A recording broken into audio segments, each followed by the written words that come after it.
Hey everybody, today I'm going to be reviewing something a little bit different for the channel. This is a 2-axis handheld smartphone gimbal. Pretty cool, concept. I really like, the stabilized video idea of a handheld gimbal.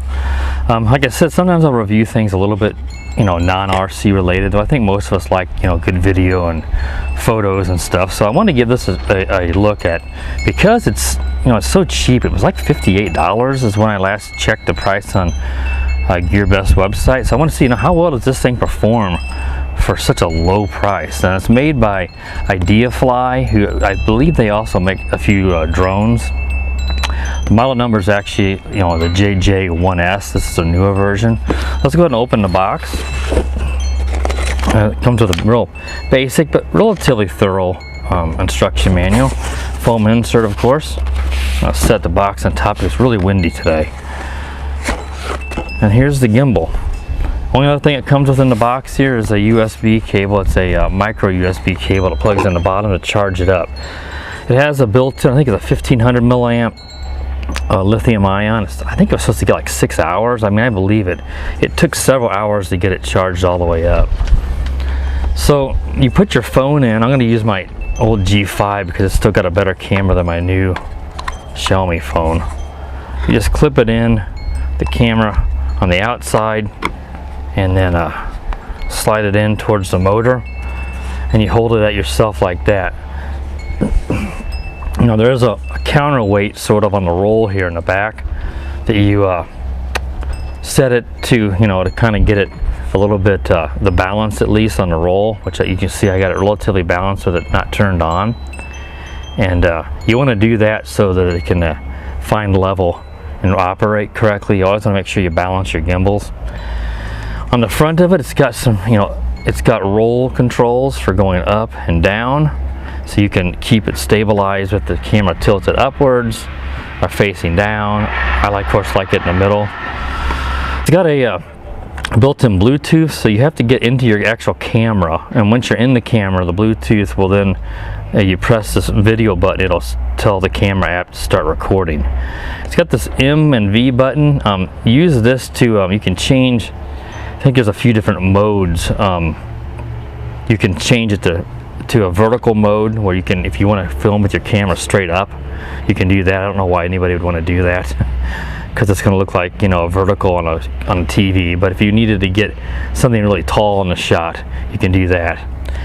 And you can also set the calibrate. There's no software, to tune the PIDs or anything on it. So, all you can do is a gimbal calibration. So once you get it kind of balanced, turned off, then when you turn it on, you hold the M button in for 3 seconds, and the blue light will go out. Then you hold the V button for 1 second, and the blue light will come on solid. And when the blue light goes off, then it's calibrated, the gimbal for, basically it's calibrating for level. And I had some trouble at first because it would go, and then the camera would start to, the gimbal would start to go like this. And I finally got it calibrated good where it's holding in the middle position. Power button here is on the back. That's pretty basic. From my test so far, it has a little bit of a tiny little shake to it at times, and that is not good. I don't really like that. I don't know why, but I'm trying to figure out, is this worth, $60? Because you can't expect the world out of it, a gimbal at this price. Now, I don't have any other handheld gimbals. All I have are the ones on my drones, so I don't have anything to compare it to. There's no baseline, so I don't know how much better, a $300 gimbal is. Yes, obviously, I wouldn't expect it to have any of those little shakes. It's not like a vibration. It just seems like it has a very faint wobble, like it's trying to keep level. So like I said, I don't have any baseline.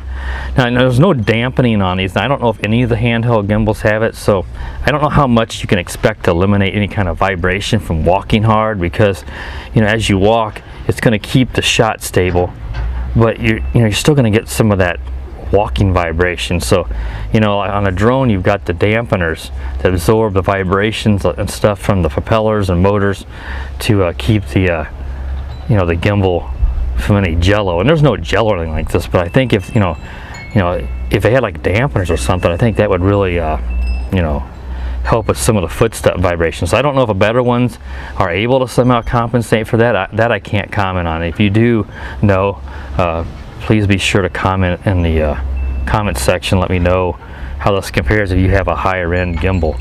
But so let's go ahead and we'll take it out here and walk around and kind of do some test footage here. I think it'll be in 30 frames per second is what my phone shoots in at 1080p.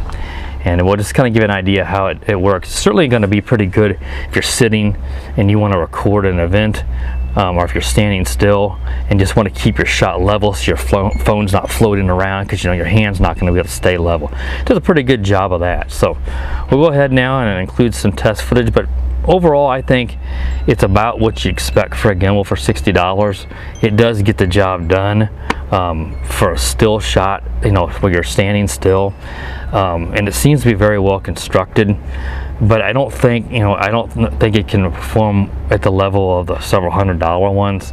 But that's only going by a guess, since I don't have any of them to compare it to. So let's move along now to some of the phone footage with it on the gimbal. Okay guys, so I wanted to show you here, I've got it powered up. You can see that my smartphone is nice and level. I didn't show you that when I was at the table. The Bluetooth is bound to the phone. It's called JJ-1S, and that's what you have to connect to on the Bluetooth. Now on this older LG phone, I've got a photo or a video. When I press this button here, the video button, all it does is take a picture. A long press doesn't do anything different. That's because this camera on the LG doesn't give me the option to switch between camera video. You can do either one from the screen, so it's just going to the default camera. Now my Xiaomi Mi phone I have, you can swap between the two. So I put it in video mode, then I can start recording video with it.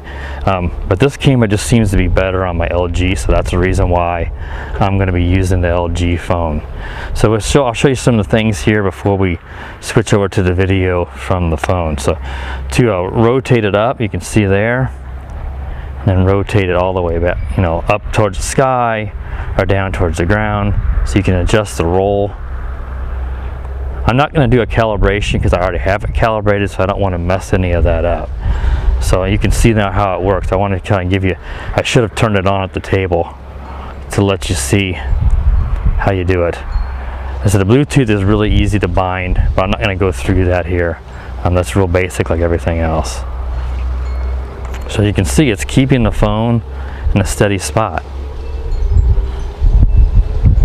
It is really windy out here, so I'm going to turn off my head cam and go just to the phone video as I walk around. But I apologize if there's a bunch of wind noise, because I'm using a mic with my Firefly 8S action cam, but obviously my phone just going to be using the internal mic, so it may be really prone to this wind noise. So I'm going to go ahead and we'll walk forward now, and we'll just start recording some video and let you see how it works.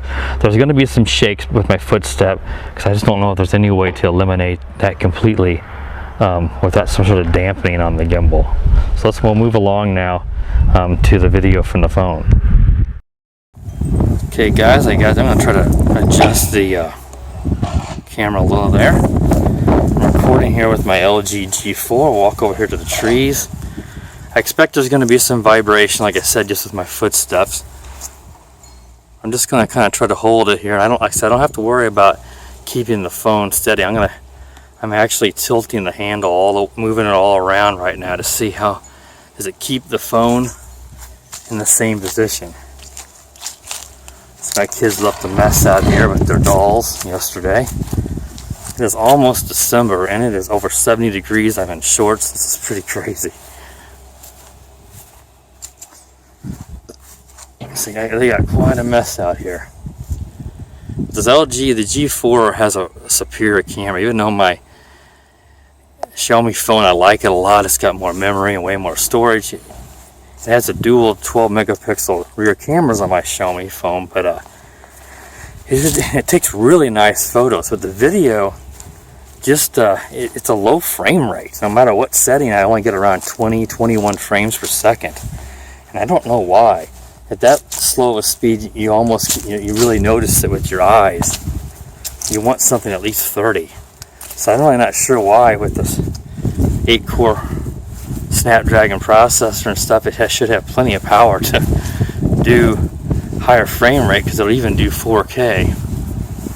But this camera is definitely better, handles light transition, especially low light better. So that's why I wanted to use this camera and kept it around.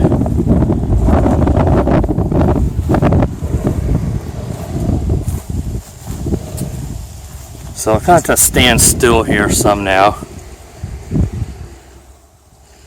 And it just appears to my eyes that there's just this minute amount of roll wobble. I don't really want to call it shake, because it's not vibrating like it's oscillating or something. If it's some gimbals, at least some drones can do, and that makes a lot of jello. I didn't notice any jello for my tests. That would be horrible if you had that. But it definitely seems to have a small wobble. I said I've done all the calibration, but you know, it's doing a pretty good job. I don't think you're going to get a better result holding it in your hand and standing still. See, I can move, and now I'm moving around quite a bit. We'll see how that affects it.